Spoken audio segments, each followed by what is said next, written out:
Green peas സ്റ്റൂവിന് വേണ്ടി എന്തൊക്കെയാണ് വേണ്ടതെന്നുള്ളതാണ് ഇപ്പോൾ നമുക്ക് നോക്കാനുണ്ട്. ഇപ്പോൾ അതിനായിട്ട് ഏറ്റവും മുഖ്യമായിട്ടുള്ള നമ്മുടെ ഗ്രീൻ പീസ്. ഇതിപ്പോൾ ഈ ഗ്രീൻ പീസ് ഞാനാണെന്നുണ്ടെങ്കിൽ ഒരു 6 മണിക്കൂർ വെള്ളത്തിട്ട് കുതിർത്ത് വെച്ചിരിക്കുകയാണ്.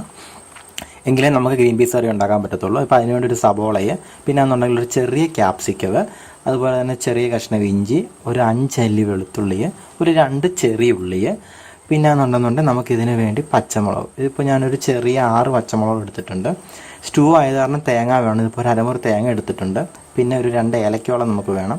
കുരുമുളക് പൊടി, പിന്നെ കടുക് വറക്കാനുള്ള സാധാ രീതിയിലുള്ള ഐറ്റംസ്, കടുക്, പിന്നെ വറ്റൽമുളക്, പിന്നെ അതുപോലെ തന്നെ നമുക്ക് ടേസ്റ്റ് മേക്കറായിട്ട് അല്പം പെരിഞ്ചീരകം കൂടെ ആവശ്യമുണ്ട്.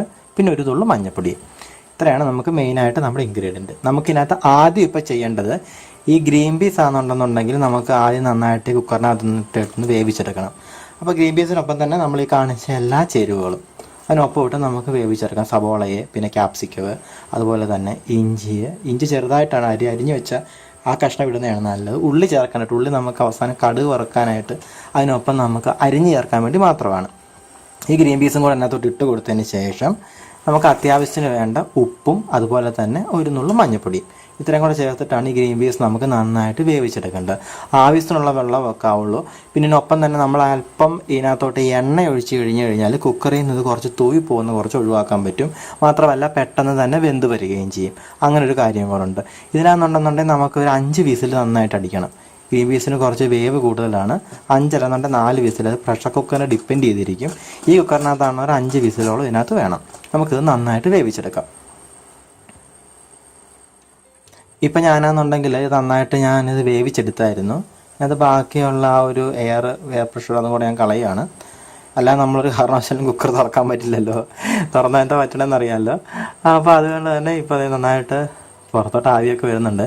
ഗ്രീൻ പീസ് വെന്ത ഇപ്പോൾ എല്ലാം ചേർത്തിട്ടുണ്ട്. നല്ലൊരു മണമൊക്കെ വരുന്നുണ്ട്. ഇപ്പോൾ അതിനകത്ത് ഈ ക്യാപ്സിക്കം ഒക്കെ ഉണ്ടല്ലോ, നന്നായിട്ടങ്ങ് വെന്തങ്ങ് എന്താ പറഞ്ഞത് അങ്ങ് അലിഞ്ഞു പോകുന്നകത്തങ്ങ് തപ്പിയ പോലും കിട്ടില്ല.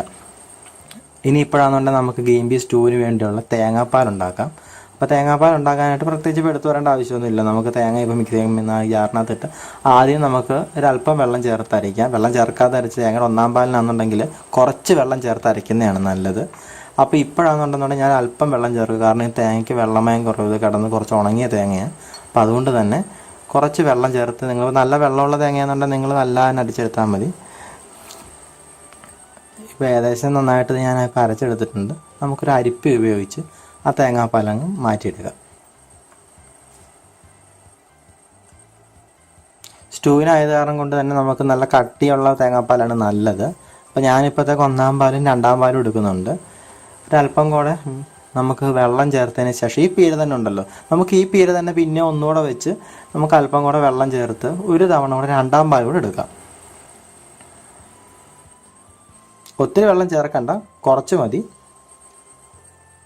ഇപ്പോൾ അതും അരച്ചെടുത്തിട്ടുണ്ട്. അതിൻ്റെ പാലൂടെ നമുക്ക് മാറ്റിയെടുക്കാം. നന്നായിട്ട് പിഴിഞ്ഞിട്ട് അതങ്ങ് എടുത്ത് വെക്കുക.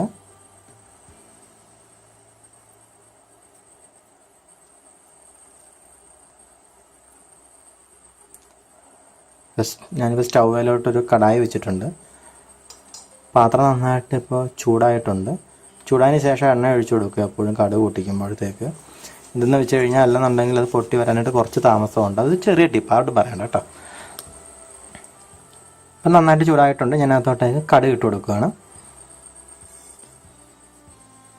നന്നായിട്ട് ചൂടായിട്ടിരിക്കുന്നതാണ് ഇപ്പോൾ കണ്ടില്ല, പെട്ടെന്ന് തന്നെ പൊട്ടി വരുന്നത്. അതിനകത്തോട്ടേക്ക് 1 ടീസ്പൂൺ പെരിഞ്ചീരം, നേരത്തെ കാണിച്ചായിരുന്നല്ലോ, പെരിഞ്ചീരം 1 ടീസ്പൂണ്. പിന്നെ എന്നുണ്ടെന്നുണ്ടെങ്കിൽ നമുക്ക് താളിക്കാൻ വേണ്ടിയുള്ള വറ്റൽമുളക്. സ്റ്റൂ ഒക്കെ ഏതാറും കുറച്ച് എരിവ് കൂടുതൽ നല്ലതാണ്. അപ്പോൾ അതുകൊണ്ട് തന്നെ ഒരു 6 വറ്റൽമുളക് ഞാനിപ്പോൾ ചേർക്കും. ഇപ്പോൾ ഇവിടെ ഇപ്പോഴത്തേക്ക് ഇത് ഒത്തിരി ആണെന്നുണ്ടെന്നുണ്ടെങ്കിൽ അങ്ങ് കറുത്ത് പോകാനായിട്ട് നിൽക്കില്ല, ചെറിയ ബ്രൗൺ കളർ മതി. അതുപോലെ പെരിഞ്ചീരത്തിൻ്റെ ഫ്ലേവർ ഉണ്ടാകണം നമുക്ക് നന്നായിട്ട് ഒന്ന് ഇളക്കി കൊടുക്കുക. പെരിഞ്ചീരം നിങ്ങൾക്ക് ഇഷ്ടമല്ലാത്തവരുണ്ട്. ഈ പെരിഞ്ചീരത്തിൻ്റെ ചുവ ഇഷ്ടമല്ലാത്ത അങ്ങനെയാണെന്നുണ്ടെങ്കിൽ ചേർക്കണ്ട കേട്ടോ.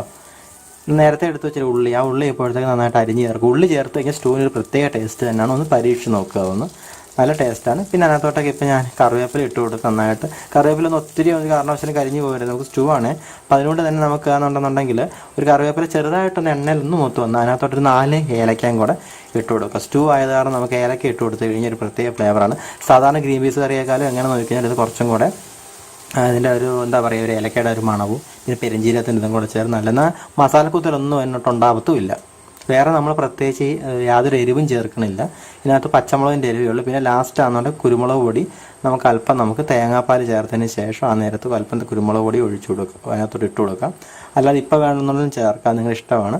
ഈ സമയത്താണെന്നുണ്ടെന്നുണ്ടെങ്കിൽ ഇതിന് ഉപ്പൊക്കെ ഉണ്ടെന്ന് നോക്കി എടുത്താൽ നല്ലതാണ്. അപ്പോൾ ഞാനിപ്പോൾ നോക്കുന്നുണ്ട്, കാരണം ക്യാമറ വെച്ചിരിക്കുന്നതുകൊണ്ട് ചൂടടിക്കുന്നുണ്ട് നന്നായിട്ട് ക്യാമറയിലോട്ടെ. അപ്പോൾ ഇതിപ്പോഴത്തേക്ക് ഇതിന് ചുവട്ടിലായത് കാരണമാണെന്നുണ്ടെങ്കിൽ അറിയത്തില്ല. അപ്പോൾ ഞാൻ അതിനകത്തോട്ട് ഇപ്പോൾ കുരുമുളക് പൊടി ചേർത്ത് കൊടുക്കുകയാണ്. ഏറ്റവും അവസാനം ചേർത്ത് കഴിഞ്ഞാൽ കുരുമുളകിൻ്റെ നല്ല ആ ഒരു എന്താ പറയുക, കുരുമുളകിനൊക്കെ നല്ലൊരു ഫ്ലേവർ ഉണ്ടല്ലോ, അത് ലാസ്റ്റ് ചേർത്ത് കൊടുത്താൽ കുറച്ചുകൂടെ നന്നായിട്ട് കിട്ടും.